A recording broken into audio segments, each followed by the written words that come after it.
আমার ডানে এবং বামে দুইজন সাদা ধবধবে পোশাকধারী ব্যক্তি যুদ্ধ করতেছে। মা রাআইতুহুমা ক্বাবলু ওয়ালা বাদ, আমি তাদেরকে আগেও কোনোদিন দেখিনি, পরেও কোনোদিন দেখিনি। আমি এই ঘটনা গিয়ে রাসূল সাল্লাল্লাহু আলাইহি ওয়াসাল্লামকে বললেন। আল্লাহর নবী বললেন, ইউকাতিলানি আশাদ্দাল কিতাল ওয়া হুমা জিবরাইল ওয়া মিকাইল। আল্লাহর নবী বললেন, তোমার দুই পাশে যে দুইজন মুজাহিদ সাদা ধবধবে পোশাক পরে যুদ্ধ করতেছিল ভয়ঙ্করভাবে, এরা দুইজন আর কেউ নয়, জিবরাইল এবং মিকাইল। হাদিস সহিহ মুসলিম 2414। আয়েশা রাদিয়াল্লাহু তাআলা আনহা বলছেন, রাসূলুল্লাহ সাল্লাল্লাহু আলাইহি ওয়াসাল্লাম লাম্মা রাজা রাসূলুল্লাহ সাল্লাল্লাহু আলাইহি ওয়াসাল্লাম মিনাল খান্দাক, আল্লাহর নবী খন্দকের দিন যুদ্ধ থেকে ফিরে এসেছেন।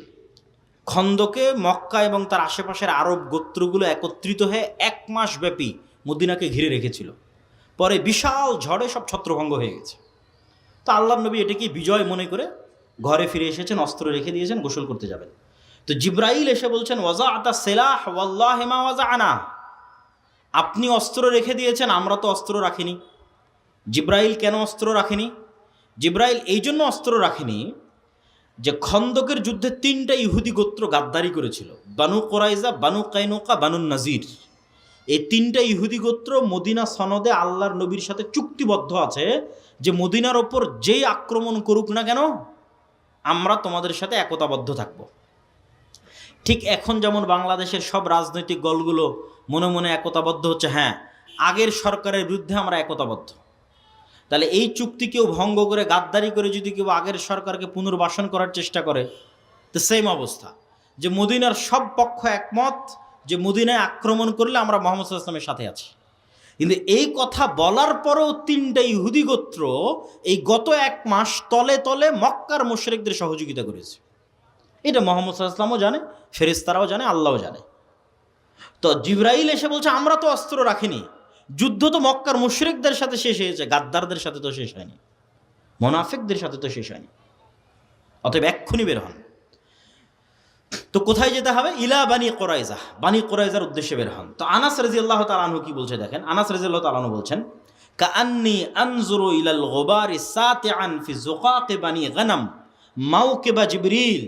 আল্লাহর নবী যখন ঘর থেকে বের হয়ে সাহাবীদের বললেন, চলো বানু কোরাইজার গোত্রের দিকে, জিবরাইল আদেশ দিয়েছে। তো আনাস রাদিয়াল্লাহু তাআলা আনহু বলছেন, আমরাও যখন বানি কোরাইজা গোত্রের দিকে এগিয়ে যাচ্ছি, তখন আমাদের আগে আগে জিবরাইলের ঘোড়সওয়ার বাহিনীর ঘোড়ার আঘাতে তৈরি হওয়া উড়ন্ত ধুলা আমরা দেখতে পাচ্ছি। আল্লাহু আকবার। মোটর সাইকেল গেলে যেমন ধুলা তৈরি হয়, তখন আমরা এখান থেকে 700-600 জন একত্রে রওনা দিচ্ছি বানু কুরাইজার দিকে। তো আমাদের আগে আগে ধুলা উঠতেছে, তো আমরা তো যাইনি, তো কিসের ধুলা? তো আনাস রাদিয়াল্লাহু তাআলা আনহু বলছেন যে ইহুদিদের অলিগলিতে জিবরাইলের বাহিনীর উড়ন্ত ধুলা আমরা চোখে দেখতে পাচ্ছি। সহিহ বুখারী 4117। আল্লাহ সুবহানাহু ওয়া তাআলা সূরা আনফালের মধ্যে, সূরা আলে ইমরানের মধ্যে, সূরা আহজাবের মধ্যে আসমান থেকে বদর, উহুদ, খন্দক, হুনাইনে তিনি ফেরেশতা অবতীর্ণ করেছেন, এই মর্মে আয়াতে স্পষ্টভাবে আল্লাহ বলেছেন, ইস্তাস্তাগীসুনা রাব্বাকুম ফাস্তাজাবা লাকুম আন্নী মুমিদ্দুকুম বিআলফিম মিনাল মালায়েকা। তোমাদের প্রতিপালক 1000 ফেরেশতা পাঠিয়ে তোমাদের সহযোগিতা করেছে। ইস্তাকুলু লিল মুমিনিনা আলাই ইয়াকফিয়াকুম আন ইউমিদ্দাকুম রাব্বুকুম বিসালাসাতি আলাফিম মিনাল মালায়েকা মুনজিলিন। তোমাদের প্রতিপালক 3000 ফেরেশতা অবতীর্ণ করে সহযোগিতা করেছেন। হাযা ইমদিদকুম রাব্বুকুম বিখামসাতি আলাফিম মিনাল মালায়েকাতি মুসাওয়িমিন। সারিবদ্ধভাবে 5000 ফেরেশতা অবতীর্ণ করে তোমাদের প্রতিপালক সহযোগিতা করেছে। ইয়া আইয়ুহাল্লাযীনা আমানু যকুরু নি'মাতাল্লাহি আলাইকুম ইয জাআতকুম জুনুদুন ফাআরসালনা আলাইহিম রিহান ওয়া জুনুদান লাম তারাওহা। খন্দকের যুদ্ধে আমরা 2টা বাহিনী পাঠিয়েছিলাম, একটা বিশাল ঝড়ো বাতাস, আর একটা এমন সেনাবাহিনী যাকে তোমরা দেখতে পাও না, সেটা যে ফেরেশতার সেনাবাহিনী। আব্দুল্লাহ বিন জুবাইর রাদিয়াল্লাহু তাআলা আনহু থেকে বর্ণিত, তিনি বলেন, সামি'তু রাসূলুল্লাহ সাল্লাল্লাহু আলাইহি ওয়াসাল্লাম ইয়াকুল ফি কতল হানজালা ইবনে আবি আমির। হানজালা রাদিয়াল্লাহু তাআলা আনহু বাসর ঘর থেকে বেরিয়ে যুদ্ধ করে শহীদ হয়েছে। সাহাবীরা বলছে তাকে গোসল দিতে হবে। তো রাসূলুল্লাহ সাল্লাল্লাহু আলাইহি ওয়াসাল্লাম বলছেন, ইন্না সাহিবাকুম তুগাসসিলুহুল মালায়েকা। হানজালাকে গোসল দেওয়ার দরকার নেই, এই জন্য যে হানজালাকে ইতিমধ্যে ফেরেশতারা গোসল দিয়ে ফেলেছে। সম্মানিত উপস্থিতি, আরও অসংখ্য হাদিস রাসূলুল্লাহ সাল্লাল্লাহু আলাইহি ওয়াসাল্লামের জীবদ্দশায় ফেরেশতাদের সংক্রান্ত পেশ করা যাবে। রাসূলুল্লাহ সাল্লাল্লাহু আলাইহি ওয়াসাল্লাম একদিন বসে আছে এরকম মাজমায়, একজন অপরিচিত ব্যক্তি আসলেন, এসে আল্লাহ নবীকে জিজ্ঞেস করছে ইসলাম কি বলেন, ঈমান কি বলেন, ইহসান কি বলেন। সাহাবীরা বলছে ওর চেহারায় সফরের আলামত নাই এবং আমরা কোনোদিন দেখিনি। এখনকার মদিনা যত ছোট, সেই কালের মদিনা আরও ছোট, হাতে গোনা যায় একটা গ্রামের মানুষকে। এক গ্রামের সবাই সবাইকে চিনে, 500-600 মানুষ, 500-600 ঘর, সবাই চিনে। তা আমরা চিনিও না, আর এ তো বিমান আর রকেটের সফর নয়, মরুভূমির সফর, সফরের আলামতও নাই। একদম ইস্ত্রি করা সাদা ধবধবে জামা গায়ে দিয়ে আসলে যেমন হয়, আমরা তো গাড়িতে আসছি, তবুও কত সফরের আলামত গায়ে লেগে আছে। তো যখন জিজ্ঞেস করে শেষে বিদায় নিয়ে চলে গেল, তখন রাসূল জিজ্ঞেস জানো কে ছিল? তো বলে না, আপনি এবং আল্লাহ ভালো জানে। তো বলে জিবরাইল এসেছিল তোমাদেরকে দিন শেখানোর জন্য। তাহলে ওনারা স্বচক্ষে ফেরেশতাদের দেখতেছে, ফেরেশতাদের অস্তিত্বকে স্বচক্ষে দেখছে, ফেরেশতাদের অস্তিত্বের প্রভাব স্বচক্ষে দেখছে, স্বচক্ষে অনুভব করছে। রাসূলুল্লাহ সাল্লাল্লাহু আলাইহি ওয়াসাল্লাম বলছেন আজকে জিবরাইল আসেনি। কেন আসেনি? বাড়িতে মূর্তি এই জন্য, ছবি এই জন্য, ছবি সরাও জিবরাইল আসবে। লা ইয়াদখুলুল মালায়েকাতু ফি বাইতিন, ওই বাড়িতে ফেরেশতা প্রবেশ করে না যেই বাড়িতে কুকুর আছে আর ছবি আছে। রাসূলুল্লাহ সাল্লাল্লাহু আলাইহি ওয়াসাল্লাম বলছেন যে জিবরাইল আমাকে এত বেশি পরিমাণে মিসওয়াক করতে বলে, আমার মুখের গন্ধে জিবরাইলের কষ্ট হয়। আমার এবং আপনার কাছে মনে হয় কোনো গন্ধ নাই, কিন্তু ওই যে কুকুরের ঘ্রাণ শক্তি বললাম সূক্ষ্ম, তা আমার এবং আপনার কাছে মনে হচ্ছে কোনো গন্ধ নাই, কিন্তু এই মানবিক গন্ধই ফেরেশতাদের কষ্ট দেয়। তাহলে মুহাম্মদ সাল্লাল্লাহু আলাইহি ওয়াসাল্লামের পবিত্র মুখের গন্ধ যদি ফেরেশতারা কষ্ট পায়, তাহলে যে সারাদিন বিড়ি আর সিগারেট খাচ্ছে ওর কাছে ফেরেশতা থাকবে না শয়তান থাকবে? আবার বলেন, ওর কাছে ফেরেশতা থাকবে না শয়তান থাকবে? শয়তান। ফেরেশতা থাকার কোনো সুযোগ নাই। ও শয়তানের বন্ধু এবং শয়তানের গোলাম। ওর অন্তরের রূহ মারা গেছে, ওর মুখের রূহ মারা গেছে, এই নূর মারা গেছে, নাই। এটা চোখের পাওয়ার যেমন সত্য, ওই নূরের অস্তিত্ব তেমন সত্য। কানের শ্রবণ শক্তির পাওয়ার যেমন সত্য, ওই নূরের অস্তিত্ব তেমন সত্য। ওর হৃদয়ের নূরের অস্তিত্ব তেমন সত্য। সম্মানিত উপস্থিতি, তাহলে সাহাবায়ে কেরাম গায়েবের উপর কঠোর থেকে কঠোর ঈমান রাখতেন।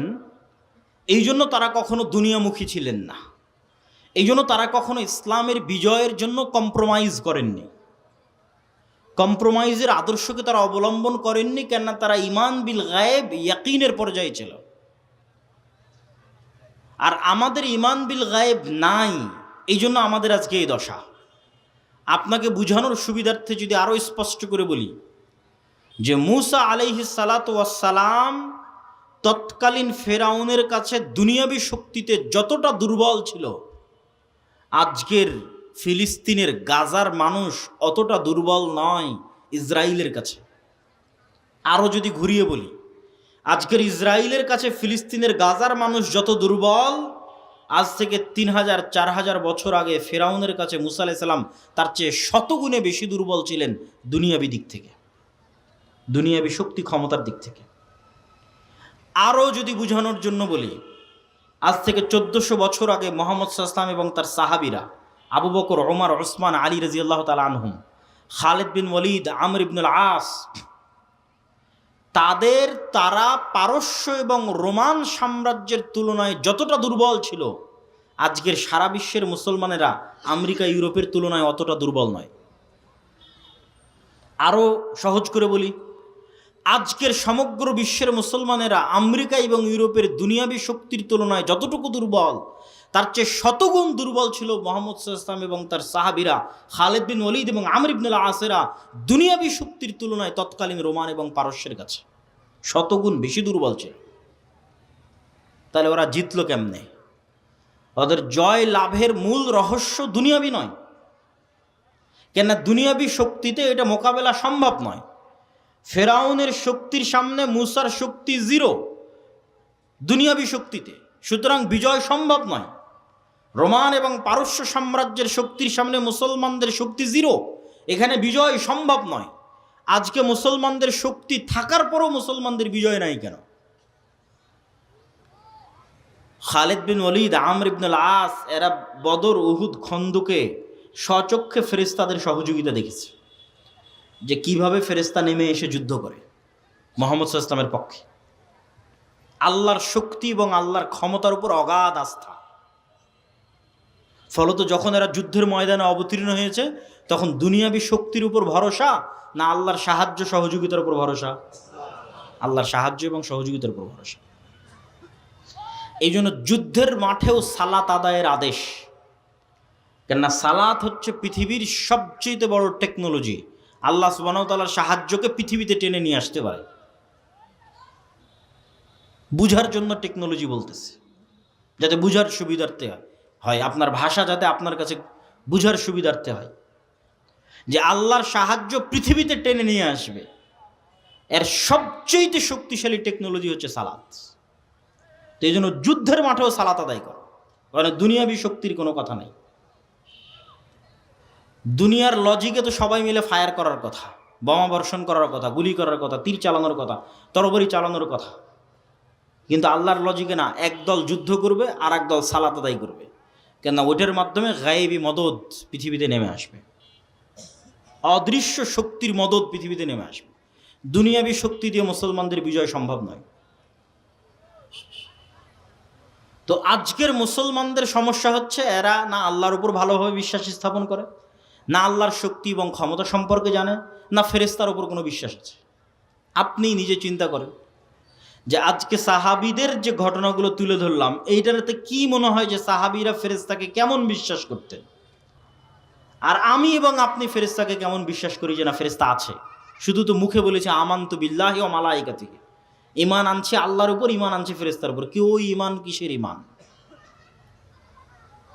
যদি আল্লাহ এবং আল্লাহর শক্তি, আল্লাহর ক্ষমতা, আল্লাহর সাহায্য, গায়েবী মদদ, ফেরেশতার অস্তিত্ব, নূরের অস্তিত্ব, এগুলোর উপর যদি মুসলমানদের বিশ্বাসী থাকতো, তাহলে মন্দির পাহারা দিয়ে ভোট নেওয়া লাগতো না।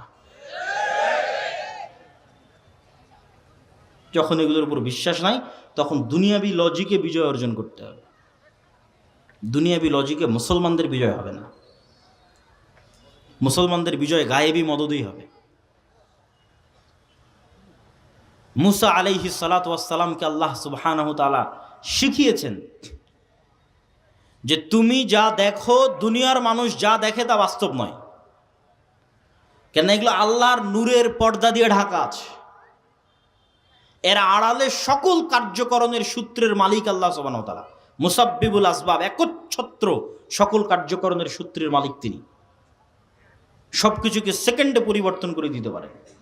তো তুমি যেই লাঠি দিয়ে গত 30-40 বছর, মুসা আলাইহিস সালামের বয়স যদি 40 বছর হয়, তাহলে যেই লাঠি দিয়ে তুমি গত 30 বছর যাবৎ গাছের পাতা পেড়েছ, যেই লাঠি দিয়ে তুমি নদীর এবং খাল অতিক্রম করে গেছো লাফ দিয়ে পার হয়ে, তোমার এতদিন থেকে যে লাঠিটা তোমার সাথে আছে, ওই লাঠিকে আমি সাপ বানিয়ে দিচ্ছি, যাও। বাহির থেকে নিয়ে আসা কোনো লাঠি নয়, যেটা উনি গত 15-20 বছর থেকে নিজের সাথে বহন করছে, সেই লাঠি। আল্লাহ বাহির থেকে একটা লাঠি দিল, দিয়ে বললো যে দেখো এটা লাঠি, এটাকে আমি সাপ বানিয়ে দিয়েছি না। তুমি যে লাঠি 15-20 বছর থেকে বহন করছো, ওই লাঠিকে সাপ বানিয়ে দিলাম। তুমি একদিন থেকে জানো যে এটা লাঠি, যাতে তুমি ভালোভাবে শিখো যে ফেরাউনের যা দুনিয়াবী শক্তি আছে এগুলো সমান জিরো। যেটা ইসলামের একটা কালেমা আছে, লা হাওলা ওয়ালা কুওয়াতা ইল্লা বিল্লাহ। নেই কোনো শক্তি, নেই কোনো ক্ষমতা, আল্লাহর শক্তি, আল্লাহর ক্ষমতা ছাড়া। তাহলে কি সারমর্ম দাঁড়ালো? আমেরিকার শক্তি এবং ক্ষমতা সমান কি? জিরো। এই বিশ্বাস যেই দিন অর্জন করতে পারবেন ইয়াকিনের লেভেলে, সেই দিন আপনার ঈমান সাহাবীদের ঈমানের কাছাকাছি হবে। ইসরায়েলের দুনিয়াবী ক্ষমতা এবং দুনিয়াবী শক্তি সমান যখন আপনি মানসিকভাবে, মেন্টালি ফিল করতে পারবেন খুব ভালোভাবে যে না, এই শক্তি, এই ক্ষমতা সমান হচ্ছে জিরো। লা হাওলা ওয়ালা কুওয়াতা ইল্লা বিল্লাহ। পৃথিবীতে শক্তি এবং ক্ষমতা যদি একমাত্র থাকে, সেটা কার? আল্লাহ সুবহানাহু ওয়া তাআলার। ঈমানের মাত্রা যেদিন এই লেভেলে পৌঁছে যাবে, ঈমানের মাত্রা অনুযায়ী হেল্প আসবে। ঈমানের মাত্রা আরও লেভেলে পৌঁছলে আবার ফেরেশতা নেমে আসবে। বাধা তো নাই ফেরেশতা নামতে। ফেরেশতা নামতে বাধা নাই, তার প্রমাণ কোথায়? রাসূলুল্লাহ সাল্লাল্লাহু আলাইহি ওয়াসাল্লাম বলছেন, দাজ্জাল পৃথিবীর সব শহরে যাবে। মক্কা মদিনায় যখন ঢোকার চেষ্টা করবে তখন মক্কা মদিনার প্রত্যেকটা প্রবেশ পথে ফেরেশতা উন্মুক্ত তরবারি হাতে দাঁড়িয়ে থাকবে। ঈসা আলাইহিস সালাতু ওয়াস সালাম ফেরেশতার ঘাড়ে হাত দিয়ে দুনিয়াতে নেমে আসবে। তো মানুষ তো দেখবে ফেরেশতাকে, ফেরেশতার ঘাড়ে হাত দিয়ে নেমে আসে। তো ফেরেশতা নেমে আসতে কোনো বাধা নাই, কিন্তু ওই লেভেলের ইমানই নাই তো আসবে কোত্থেকে? ওই লেভেলের ইয়াকিন নাই, তাহলে আসবে কোথায় থেকে? সম্মানিত উপস্থিতি, মুসলমানদেরকে আল্লাহ সুবহানাহু ওয়া তাআলা পৃথিবীর সবচেয়ে শক্তিশালী টেকনোলজি এটা মুসলমানদের দিয়েছে, সেটা যে সাউন্ড টেকনোলজি। এটাও বুঝার সুবিধার্থে বলতেছে, যাতে ধারণ করতে পারেন আমার কথাটাকে যে আমি কি বলতেছি। আল্লাহ সুবহানাহু ওয়া তাআলা পৃথিবীকে সৃষ্টি করেছেন আওয়াজ দিয়ে, কুন ফায়াকুন, হও হয়ে যাও। আল্লাহর আওয়াজ যথেষ্ট। আল্লাহ সুবহানাহু ওয়া তাআলা পৃথিবীকে ধ্বংস করবেন আওয়াজ দিয়ে। ইসরাফিল যখন বাঁশিতে ফুঁ দিবে আওয়াজ তৈরি হবে, ওই আওয়াজ আকাশ বুঝতে পারবে, ওই আওয়াজ সূর্য বুঝতে পারবে, ওই আওয়াজ চন্দ্র বুঝতে পারবে। এগুলো আওয়াজ রিসিভ করা মাত্র চূর্ণ বিচূর্ণ হয়ে যাবে, কেন ওইভাবে সেট আপ করা আছে, ওইভাবে ইনস্টল করা আছে। আমার গায়ের এই জামারও আওয়াজ বুঝার সক্ষমতা আছে, এই মাইকেরও আওয়াজ বুঝার সক্ষমতা আছে, কিন্তু কোন আওয়াজ বুঝে আমি জানি না। আল্লাহ সুবহানাহু ওয়া তাআলা সাউন্ড টেকনোলজির কিছু জ্ঞান সুলাইমান আলাইহিস সালাতু ওয়াস সালামকে দিয়েছিলেন। পিঁপড়াও কিছু বলে আমি বুঝি না, গরুও কিছু বলে আমি বুঝি না, সুলাইমান আলাইহিস সালাম বুঝতেন। পাখিও কিছু বলে আমি বুঝি না। তাহলে পৃথিবীর প্রত্যেকটা বস্তু আওয়াজ রিসিভ করে এবং আওয়াজ ছাড়ে। ইউসাব্বিহু লিল্লাহি মা ফিস সামাওয়াতি ওয়া মা ফিল আরজ। আল্লাহর তাসবিহ পাঠ করে মান নয়। আরবি যারা জানে তারা খুব ভালোভাবে জানে ইউসাব্বিহু লিল্লাহি মা ফিস সামাওয়াতি ওয়া মা ফিল আরজ। মানে শুধু যাদের জ্ঞান আছে, যারা কথা বলতে পারে দুনিয়ার মানুষের লজিকে, এরা নয়, প্রত্যেকটা জড়বস্তু আল্লাহর তাসবিহ পাঠ করে। তো জড়বস্তু যে আল্লাহর তাসবিহ পাঠ করে আমি যে শুনতে পাই না, আমার শোনার সীমাবদ্ধতা, কিন্তু প্রত্যেকটা বস্তু আওয়াজ বের করে এবং আওয়াজ রিসিভ করে। এই কাগজের আওয়াজ আছে, আওয়াজ বের করে এবং আওয়াজ রিসিভ করে। আপনার কাছে এটা এখন কঠিন মনে হলে আমি একটু সহজ করে দিই, বুঝার সুবিধার্থে সহজ করে দিই। এই কাগজটা আগে কি ছিল? কি ছিল বলেন? আঁশ কি ছিল? হ্যাঁ, কোনো একটা গাছের ছাল বাকলা অথবা তুলা, আমাদের কাপড় তুলা ছিল, ওটা কোথায় ছিল? গাছে ছিল, তাই না? এবার গাছ যখন দেখবেন তখন আপনার ব্রেনে কাজ করবে যে গাছের জীবন আছে, এটা তো বোঝা যায়। গাছের জীবন আছে এটা বোঝা যায় না? ও বড় হয় কিভাবে, ধান দেয় কিভাবে, আম দেয় কিভাবে, ফল দেয় কিভাবে? তো যে আম ধান ফল দিতে পারে ও কথাও বলতে পারে। আজকে ওর কথা বোঝার ক্ষমতা আমার নাই, তাহলে এটা আলাদা কোনো অস্তিত্বশীল নয়। সব জিনিস আপনি দেখেন ঘুরে ফিরে কোনো না কোনো একটার সাথে কানেক্টেড, আল্লাহর প্রকৃত অস্তিত্বের সাথে কানেক্টেড। যে চেয়ারের উপর আমি বসে আছি এটা কাঠ ছিল, গাছের সাথে সম্পৃক্ত। এইভাবে এগুলো, এই যে প্রত্যেকটা মেটাল যেগুলোতে তৈরি হয়েছে, এগুলো কোনো খনিজ পদার্থ থেকে আনা হয়েছে। কোনো এক খনিজ, যে খনি আছে সেখান থেকে সে পদার্থ বের করে এটা তৈরি করা হয়েছে। ওখানে যখন ছিল তখন আপনি ঠিকই বুঝবেন যে না, ওর তো জীবন আছে, আস্তে আস্তে বাড়তেছে, আস্তে আস্তে বড় হচ্ছে। এখন ওখান থেকে বের করে আপনি ক্যামেরা বানিয়েছেন, তাই এখন কথা বলতে পারে না, শুনতে পারে না, এটা ভুয়া কথা। ইরানের রাজধানীতে এবং কাতারে হামাসের এবং ইরানের যে বিজ্ঞানীদের হত্যা করা হয়েছে, এর বেশিরভাগগুলোকে মোবাইল বিস্ফোরণে হত্যা করা হয়েছে। এই জন্য আফগানিস্তানের সরকার মাঝখানে সম্পূর্ণ নেটওয়ার্ক এবং ইন্টারনেট বন্ধ করে দিয়েছিল ভয়ে। আমি এখানে বসে থাকবো, এই মোবাইল ওয়েভ রিসিভ করতে পারে, ওয়েভ রিসিভ করে দেখেই তো কথা বুঝতে পারি আমি, মানে কথাটা তো ওয়েভের মাধ্যমে আসতেছে, আমি মেসেজ দিচ্ছি ওয়েভের মাধ্যমে যাচ্ছে। তো যখন কোনো এক লেভেলের ওয়েভ ছাড়বে, যেই লেভেলের ওয়েভ ছাড়লে এটা এখানেই বিস্ফোরণ হয়ে যাবে। এই টেকনোলজি ইসরায়েল অর্জন করেছে। তো ঠিক যেমন এই মোবাইল আজকের আধুনিক প্রযুক্তিতে ওয়েভ রিসিভ করতে পারে, আল্লাহ সুবহানাহু তাআলার মাধ্যমে এই মোবাইল আওয়াজও রিসিভ করতে পারে। সাউন্ড টেকনোলজি, আওয়াজ, এটা পৃথিবীর সবচেয়ে শক্তিশালী। এটা বিজ্ঞানীদের পক্ষে আবিষ্কার করাও সম্ভব নয়, ভবিষ্যতেও কোনোদিন সেভাবে তারা আবিষ্কার করতে পারবে না। এইটা আল্লাহ মুসলমানদের দিয়েছে। সেটা কি? সেটা হচ্ছে কোরআন। কোরআন কার সাউন্ড, কার আওয়াজ?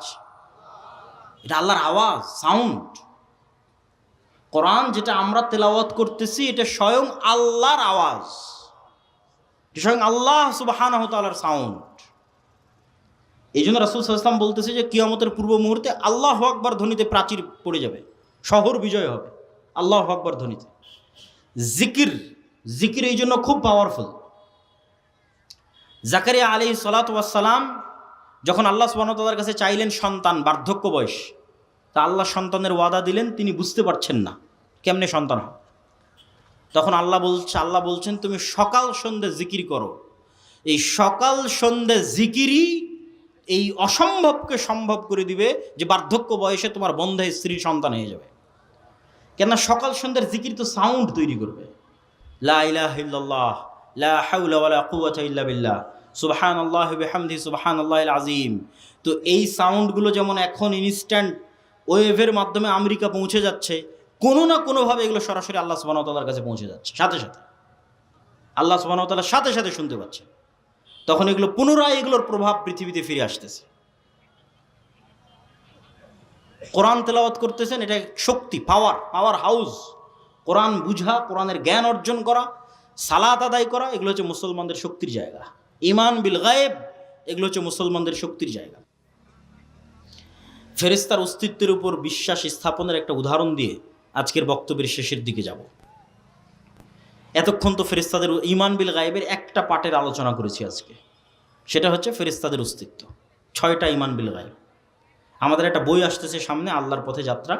আগামী 6-7 নভেম্বর সালাফি কনফারেন্সে কিছু কপি পাওয়া যাবে। আগামী 6-7 মানে এই 3-4 দিন পরে, আগামী বৃহস্পতিবার শুক্রবার, এখান থেকে বেশি দূরে নয়, আল জামিয়া সালাফে ডাঙ্গিপাড়া পাওয়া রাজশাহী। দেশ বিদেশের আলেম ওলামা উপস্থিত থাকবে, আপনাদের দাওয়াত থাকলেও উপস্থিত হবেন তো ইনশাআল্লাহ। তো ওখানে আমাদের এই ঈমান বিল গায়েব এবং ইসলামের যে 5টা আরকান আছে পুরো বিষয়ের উপর একটা বই আসতেছে, আল্লাহর পথে যাত্রা, যেটা কিছু কপি পাওয়া যাবে ইনশাআল্লাহ। তো সেখানে আরও বিস্তারিত আলোচনা আছে। তো আমি যেটা বলছিলাম যে ফেরেশতার অস্তিত্বের উপর আলোচনা করলাম, বাস্তবে কেমনে প্র্যাকটিক্যালি দেখবেন ফেরেশতা আছে। এটার একটা উদাহরণ দিই, একটা হোমওয়ার্ক দিই, একটা বাড়ির কাজ দিই। যদি বাস্তবে করেন আপনি দেখবেন যে হ্যাঁ, ফেরেশতার অস্তিত্বের আপনি সন্ধান পেয়ে যাবেন।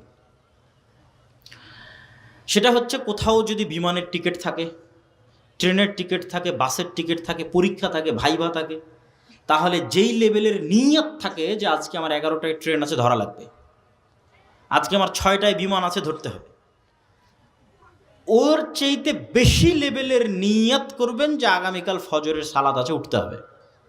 নিয়তের মাত্রাটা হবে এর চাইতে বেশি লেভেলের। প্লেন থাকলে, বিমান থাকলে, বাস থাকলে যেই লেভেলের নিয়ত হয়, ধরা লাগবে, পরীক্ষা থাকলে, ভাইভা থাকলে, তার চাইতে বেশি লেভেলের নিয়ত হবে যে আপনি ফজরের সালাত আদায় করবেন আগামীকাল। এখন আগামীকাল ফজরের সালাতে উঠবেন, তো আমরা ফেরেশতার অস্তিত্বের পরীক্ষা নিব, তাই না? তা ফেরেশতার অস্তিত্বের যেহেতু পরীক্ষা নিব, তাহলে তার মানুষকে বলার দরকার নাই যে ভাই, আব্বা, আম্মা, ভাই, বোন, যে আমাকে একটু ফজরে উঠিয়ে দিন। উঠানোর জন্য তো আল্লাহর ফেরেশতা আছে, আপনাকে উঠানোর জন্য আল্লাহর ফেরেশতা আছে, তার মানুষকে বলার কি দরকার? মোবাইলে অ্যালার্ম দেওয়ারও দরকার নাই। মোবাইলে অ্যালার্ম কেন দিবেন? ফেরেশতা তো আছে। আপনি ফেরেশতার একটু নিকটবর্তী হন, দেখেন যে বাস্তবে ফেরেশতা আপনাকে উঠিয়ে দেয় কিনা। আল্লাহ সুবহানাহু ওয়া তাআলার ফেরেশতা নিয়োজিত আছে। তো রাসূলুল্লাহ সাল্লাল্লাহু আলাইহি সাল্লাম অসংখ্য হাদিসে বলছেন, কেউ যদি উজু অবস্থায় ঘুমায়, কেউ যদি আয়াতুল কুরসি পড়ে ঘুমায়, ঠিক আছে, ঘুমানোর যে সুন্নাতগুলো আছে এগুলো পালন করে ঘুমায়, তাহলে তার মাথার কাছে ফজর পর্যন্ত একজন ফেরেশতা বসে থাকে। বলেন আল্লাহু আকবার। এবার আপনি পরীক্ষা নেন যে ফেরেশতা বসে আছে আপনার মাথার কাছে। নিয়ত শুধু হবে ওই লেভেলের, আর কিচ্ছু করা লাগবে না। ব্যাস, মানুষকেও বলার দরকার নেই, অ্যালার্ম দেওয়ার দরকার নেই, ঠিক সময়ে ফেরেশতা আপনাকে উঠিয়ে দিবে। আপনি পরীক্ষা করে দেখেন কিভাবে উঠিয়ে দিবে, সেটার পরিবেশও ফেরেশতা তৈরি করবে। আল্লাহ এভাবেই তাদের দায়িত্ব দিয়ে রেখেছে। এখন মশার কামড়ে আপনাকে উঠিয়ে দিবে না, বৃষ্টি ঝড়ের আওয়াজে আপনাকে উঠিয়ে দিবে না, অন্যদিন শয়তানের পর্দার কারণে আজান কানে ঢোকে না, তো আজকে ফেরেশতা বসে আছে, তো শয়তানের পর্দা কান থেকে সরে গেছে, ডাইরেক্ট আজানই কানে ঢুকে যাবে। আল্লাহু আকবার। তো আজান শুনে উঠে যাবে। আপনি দেখেন পরীক্ষা করে। আর শয়তান আছে কিনা তা পরীক্ষা করবেন কেমনে? যে শয়তান যে আছে, এবং এই আপার লেভেলের মেশিন কালবকে নিয়ে যে শয়তান খেলাধুলা করে, কালব পরিবর্তনশীল, এত উচ্চ প্রযুক্তির মেশিন এটা যে প্রতি সেকেন্ডে পরিবর্তন হয়, ধরা পাওয়া যায় না, কন্ট্রোলে রাখা যায় না, খুব ভয়ঙ্কর। তো আপনি 2 রাকাত সালাত আদায়ের নিয়ত করেন যে না 2 রাকাত সালাত আদায় করব, খুব কঠোর প্রস্তুতি নিয়ে, একদম ভয়ঙ্কর সিদ্ধান্ত নিয়ে 2 রাকাত সালাতে দুনিয়ার কোনো কথা মনে করব না। উজু করে নতুন জামা কাপড় গায়ে দিয়ে একাই এক আলাদা ঘরে লাইট বন্ধ করে দিয়ে, কোনো রকমের ডিস্ট্রাকশন নাই, মনোযোগ বিচ্ছিন্ন হতে পারে এরকম কিছু নাই, ফোন নাই, কিচ্ছু নাই, ছেলে মেয়ে নাই, নির্জন এলাকায় চলে গেছে। 2 রাকাত সালাত আদায় করবেন যেন দুনিয়ার কথা মনে না পড়ে। এবার 2 রাকাত সালাতে দাঁড়ানোর 5-10 সেকেন্ডের মধ্যেই আপনার অজান্তেই দুনিয়ার কথা ভেতরে ঢুকে গেছে, আপনি ধরতে পারেননি কিন্তু এখনো। 2-5 সেকেন্ড, 10 সেকেন্ড, 20 সেকেন্ড যাওয়ার পর আপনার মনে পড়ছে, আরে আজকে তো সালাতে দাঁড়িয়েছিলাম, দুনিয়ার কথা মনে করবো না, তো মনে তো করা শুরু করে দিচ্ছে। ঘটনা কি? এটাই শয়তান। রাসূল সাল্লাল্লাহু আলাইহি ওয়াসাল্লাম বলছেন ইয়াখতালিসুহু শাইতান, শয়তান সালাতের মধ্যে মানুষের অন্তরকে ছিনিয়ে নিয়ে চলে যায় একদিকে, এটাই শয়তান। তাহলে শয়তানের অস্তিত্ব, ফেরেশতার অস্তিত্ব আপনার ছেলের চেয়েও সত্য, আপনার বাবা মায়ের চেয়েও সত্য। আপনার বাড়িতে আপনি কাকে জায়গা দিয়েছেন সেটা চিন্তা করেন। বাড়িতে যদি ছবি থাকে, বাড়িতে যদি মূর্তি থাকে, কুকুর থাকে, বাড়িতে যদি সালাম দিয়ে না ঢুকেন, বাড়িতে যদি কোরআন তেলাওয়াত না হয়, তাহলে ওই বাড়িতে সবসময় কে আছে? শয়তান আছে। পেশাবের যত্ন নেয় না, পরিষ্কার পরিচ্ছন্ন থাকে না, ঠিক আছে? ওরা সব মুতাহহারুন, ফেরেশতাদের পেশাব নয়, পায়খানা নেই, সব পবিত্র। তাহলে যে পেশাবের যত্ন নেয় না, অজু করে না, নামাজ পড়ে না, ওর কাছে ফেরেশতা থাকবে? জীবনও না। যে অজু ভাঙলেই অজু করে, ওর সাথে ফেরেশতা থাকবে।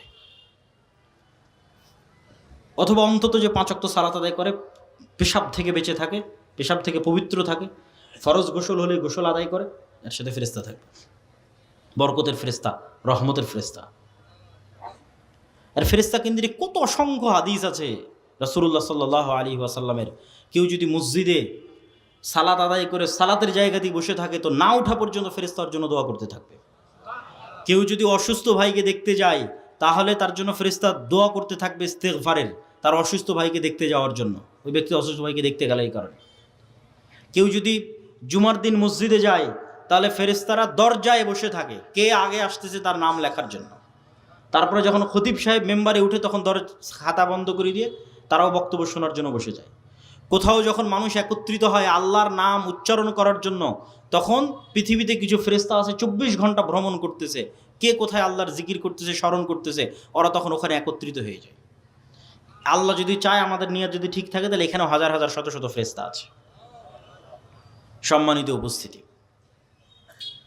এই জন্য ঈমান বিল গায়েবকে মজবুত করতে হবে, ইয়াকিনের লেভেলে নিয়ে যেতে হবে। অদৃশ্যের উপর বিশ্বাস, আল্লাহর উপর বিশ্বাস, আল্লাহর নূরের উপর বিশ্বাস, ফেরেশতার উপর বিশ্বাস, পরকালের উপর বিশ্বাস।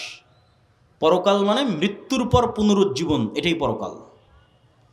মৃত্যুর পর পুনরায় জীবিত করা, এটাই পরকাল। আর মৃত্যুর পর পুনরায় জীবিত করা, এটা আল্লাহর কাছে এত সহজ, এত সহজ, এত সহজ যে আল্লাহ দুনিয়াতেই দুইজন মানুষকে মৃতকে জীবিত করার ক্ষমতা দিয়ে দুনিয়ার মানুষকে দেখাবেন, দেখো মৃতকে জীবিত করা কত সহজ। আর তুমি বিশ্বাস করছো যে আমি মৃতকে জীবিত করতে পারবো না? তার একজন চলে গেছে, ঈসা আলাইহিস সালাতু ওয়াস সালাম, এইভাবে এক খাবল কাদা নিয়ে এইভাবে ফু দিতেন, বিইজনিল্লাহ, বিসমিল্লাহ, ওই এক খাবল কাদা থেকে পাখি হয়ে আকাশে উড়ে চলে যেত। মৃত মানুষের গায়ে হাত দিয়ে বলতেন বিইজনিল্লাহ, বিসমিল্লাহ, জীবিত হয়ে যাও, জীবিত হয়ে যেত। আর আরেকজন এখনো আসেনি, বাকি আছে, সেটা হচ্ছে দাজ্জাল।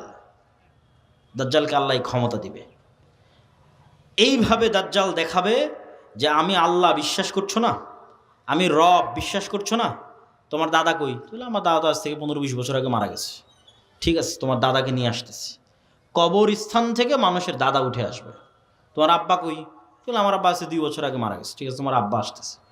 কবরস্থান থেকে আর আব্বা উঠে, তোমার আম্মা কই? তোমার আম্মা 10 বছর আগে মতো। আর আম্মা কবরস্থান। তোমার দাদি কই? আরে দাদা, দাদি, বাবা, মা সব কবরস্থান থেকে উঠে এসেছে, জ্যান্ত জীবন তোর সামনে কথা বলতেছে। এই ফিতনা হচ্ছে দাজ্জালের ফিতনা। তাহলে দুনিয়াতে মানুষই মানুষকে জীবিত করবে আল্লাহর অনুমতিতে, ডাল ভাতের মতো। এটা আপনার কাছে আশ্চর্য মনে হচ্ছে? ঠিক আজ থেকে 100 বছর আগে যদি মহাদেবপুরে কেউ বক্তব্য দিয়ে গেছে, যদি দিয়ে গিয়ে থাকে, এরকম 500-1000 মানুষ যদি বসে থাকে, আর যদি বলে থাকে যে এখানে কথা বললে সরাসরি আমেরিকায় শোনা যাবে, তো এরকমই হেসেছে, এই কী রে, আমি এখন কথা বলবো আমেরিকায় শোনা যাবে, পাগল নাকি? আর এখন আপনারা দেখতেছেন যে আপনি কথা বলছেন, ইংল্যান্ড আমেরিকায় শোনা যাচ্ছে, ওই যে মোবাইল। এই রকম এটা একদম পানির মতো সহজ হয়ে যাবে। আজ থেকে 100 বছর আগে যেমন এখানে কথা বলবো, আমেরিকায় লাইভ দেখা যাবে, আমেরিকায় চলবে, এখানে লাইভ দেখা যাবে, এটা যেমন অসম্ভব ছিল, আজকে যেমন একদম ইজি সহজ হয়ে গেছে, এই রকম সহজ হয়ে যাবে দাজ্জালের জন্য মৃতকে জীবিত করা, এবং সত্য এবং বাস্তব। আর এরকম সহজ আল্লাহ করে দিয়েছিলেন ঈসা আলাইহিস সালামের জন্য মৃতকে জীবিত করা, সহজ এবং বাস্তব, যাতে মানুষের ঈমান ইয়াকিন হয় যে আমরা মরলে আল্লাহ আমাদের কি করতে পারবে, বলেন তো কি করতে পারবে, জীবিত করতে পারবে। সম্মানিত উপস্থিতি, আর দাওয়া ইলাল্লাহর পক্ষ থেকে আজকের এই আয়োজন, দাওয়া ইলাল্লাহ মানে কি জানেন কি না আল্লাহই ভালো জানে। দাওয়া ইলাল্লাহর সবচেয়ে বড় কাজ হচ্ছে দেশব্যাপী মক্তব প্রতিষ্ঠা করা, মসজিদ ভিত্তিক দাওয়াতি কাজ করা। সেই মক্তব প্রতিষ্ঠা করতে গিয়ে আমরা ইতিমধ্যে ট্রেনিং সহ প্রায় 600 মক্তব পরিচালিত হচ্ছে, বলেন আলহামদুলিল্লাহ। যে 600 মক্তব জামিয়া সালাফিয়া ডাঙ্গিপাড়া পাওয়া রাজশাহীতে 600 মক্তবের ইমামেরা গেছে, ট্রেনিং নিয়েছে, মক্তবের শিক্ষার্থীদের বই দেওয়া হয়েছে, তাদের যাতায়াত খরচ দেওয়া হয়েছে, থাকা খাওয়ার খরচ বহন করা হয়েছে, প্রশিক্ষণের খরচ বহন করা হয়েছে। এই মক্তবগুলোর মধ্যে এখন প্রতিযোগিতা চলতেছে দেশব্যাপী, জাতীয় মক্তব প্রতিযোগিতা, যেটা বাংলাদেশের টিভি চ্যানেলে রমজান মাসে প্রচারিত হবে। মোটামুটি 50 লক্ষ টাকার মতো খরচ হবে। এটা বাংলাদেশের ইতিহাসে মক্তব কেন্দ্রিক প্রথম কোনো জাতীয় প্রতিযোগিতা। এই দাওয়া ইলাল্লাহর পক্ষ থেকে আজকের এই প্রোগ্রাম আয়োজন হয়েছে। তো এই প্রোগ্রাম আয়োজনের ক্ষেত্রে আপনাদের স্বতঃস্ফূর্ত সহযোগিতা, হয়তো স্বেচ্ছাসেবক ভাইয়েরা আপনাদের মধ্যে যাবে, আমি যাওয়ার জন্য দত্ত আহ্বান জানাচ্ছি। আমি আপনাদের স্বতঃস্ফূর্ত সহযোগিতা কামনা করি। কেন? যেমন পৃথিবীতে প্রত্যেকটা কাজের পাল্টা প্রতিক্রিয়া থাকে, এই প্রত্যেকটা কাজের প্রতিক্রিয়া আপনি কিয়ামতের মাঠে পাবেন। পৃথিবীতে কোনো কিছু হারায় না। বিজ্ঞানীরাও বলতেছে পৃথিবী থেকে কোনো কিছু ধ্বংস হয় না, শুধু পরিবর্তন হয়। ওই কাঠ জ্বালালেন ওটা ছাই হয়, হারিয়ে যাবে না, কোনো না কোনোভাবে থাকবে। তো আপনি এখানে 1 টাকা দান করবেন, এটা হারিয়ে যাবে না, এটার প্রভাব কিয়ামতের মাঠে দেখা যাবে। আর কিয়ামতের মাঠে টাকার যখন খুব দরকার পড়বে তখন টাকা নাই। যেমন দুনিয়াতে কেস, কোর্ট কাছারি, মামলা মোকদ্দমা অনেক টাকা খরচ হয়ে যায়, তো দুনিয়ার আদালতেও তো কেস লাগবে। মানুষ যে কেস দিবে, মামলা দিবে, যে আল্লাহ আমার এত টাকা মারে খাইছে, অমুক করেছে তুমুক করেছে, তখন তো টাকা লাগবে জরিমানা দেওয়ার জন্য, পরিশোধ করার জন্য। কখন কার নামে গীবত করেছেন পরিশোধ তো করতে হবে। যদি টাকা না থাকে তাহলে ওর গুনাহের ভাগ নিয়ে পরিশোধ হতে হবে। আর যদি আগে থেকেই ব্যাংক ব্যালেন্সে ভালো টাকা, যেমন দুনিয়াতে যদি মোটামুটি আপনার ভালো টাকা থাকে মামলা মোকদ্দমা পরিচালনা করা সহজ হয়, তো আগেই আপনি পরকালের ব্যাংক ব্যালেন্সে ভালো টাকা পয়সা জমা করে গেছে, কিয়ামতের মাঠে যখন বিপদে পড়বেন সেগুলোই কাজে লাগবে। আর দুনিয়ার ব্যাংক ব্যালেন্সে টাকা রাখলে আর কতটুকুই বা বাড়বে? আল্লাহর কাছে টাকা রাখলে আল্লাহ সুবহানাহু ওয়া তাআলা 1 গুণ, 10 গুণ, 700 গুণ, তার চাইতেও বেশি আল্লাহ সুবহানাহু ওয়া তাআলা বাড়াতে পারে। আল্লাহু আকবার। তাই পরকালে আমাদের খুব টাকা পয়সার দরকার হবে, খুবই, কিন্তু সেটা ওখানে আর উপার্জন করার সুযোগ হবে না, এখান থেকেই ব্যবস্থা করে যেতে হবে। এই জন্য আল্লাহ সুবহানাহু ওয়া তাআলা বলেছে, আমি বিক্রি করে দিয়েছি জান্নাতকে যারা জীবন দিয়ে দিয়েছে তাদের কাছে, আর যারা টাকা দিয়ে জান্নাত কিনেছে তাদের কাছে। এই দুইজনের কাছে জান্নাত বিক্রি, আল্লাহ সুবহানাহু ওয়া তাআলা জান্নাত বিক্রি করবে। সম্মানিত উপস্থিতি, আমি আজকে এখানে এসেছি, গত বছর এসেছিলাম মনে হয়, তার আগের বছর হয়তো আসা হয়নি এরকম কিছু, তো কোনোবার হয়তো আব্দুর রাজ্জাক বিন ইউসুফ ওস্তাদজি মিস গেছে, আজকে সবাই আছে। আবার কবে এভাবে সবাই একত্রিত হতে পারবো আল্লাহ সুবহানাহু ওয়া তাআলা ভালো জানে। বারবার সব উপজেলায় আমাদের যাওয়া সম্ভব হবে এটা আসলে হয় না। 600-র মতো উপজেলা, জালসা উপজেলা প্রোগ্রামের মাস 2-3 মাস, 70-80টা প্রোগ্রাম করলে ক্লান্ত হয়ে যাবেন, প্রতিদিন প্রোগ্রাম। তাহলে 600 উপজেলায় কিভাবে যাবেন? তাহলে আমাদের সাথে স্থায়ী সম্পর্ক রক্ষার সবচেয়ে বড় মাধ্যম হচ্ছে মাসিক আল ইতিসাম। আজ আসি, কাল না আসি, পরশু আসি, তারপরের দিন না আসি, প্রতি মাসে মাসিক আল ইতিসাম আপনার কাছে আসবে। আমি নিজে প্রতি মাসে 3টা লেখা লিখি মাসিক আল ইতিসামে, প্রত্যেক মাসে 3টা লেখা, একটা সম্পাদকীয়, একটা মিন্নাতুল বারী 3য় খণ্ড হাদিসের ব্যাখ্যা, আর একটা স্বাভাবিক যে কোনো চলমান লেখা। এত ব্যস্ততার মধ্যে 3টা লেখা কন্টিনিউ করতে হয় আপনাদের জন্য। তা আপনারা যদি মাসিক আল ইতিসাম না নেন তাহলে যে আজকের আপনাদেরকে আমার দেখা, আমার আপনাদের দেখা এই পর্যন্ত শেষ। আর যদি মাসিক আল ইতিসামের গ্রাহক এবং এজেন্ট হয়ে যান, 1 বছর সমান মনে হয় 450 কি 500 টাকা লাগে। 1 বছর মানে পুরো 1 বছরের টাকা মাত্র 500 টাকা দিবেন, 12 মাস আপনার ঠিকানা আসতে থাকবে। এটা হলো আমাদের সাথে স্থায়ী সম্পর্ক। আর আমাদের লিখিত যে বই পুস্তকগুলো আছে সেগুলো মোটামুটি আমাদের জ্ঞান আপনাদের কাছে পৌঁছে দেওয়ার একটা মাধ্যম। সেটা আমার লিখিত বই হোক, ফিলিস্তিন হোক, শায়েখ আব্দুর রাজ্জাক বিন ইউসুফের বই হোক, সালাত হোক, দোয়া হোক, অথবা আমার আম্মার লিখিত বই হোক, এগুলোকে মূল্যায়ন করার চেষ্টা করবেন। আমাদের ছাত্রদের একটা পত্রিকা আছে কিশলয়, আমাদের ছাত্ররা বের করে, ওর ডিজাইন থেকে শুরু করে লেখনী থেকে শুরু করে সবই আমাদের ছাত্রদের, সেটাকে মূল্যায়ন করার চেষ্টা করবেন।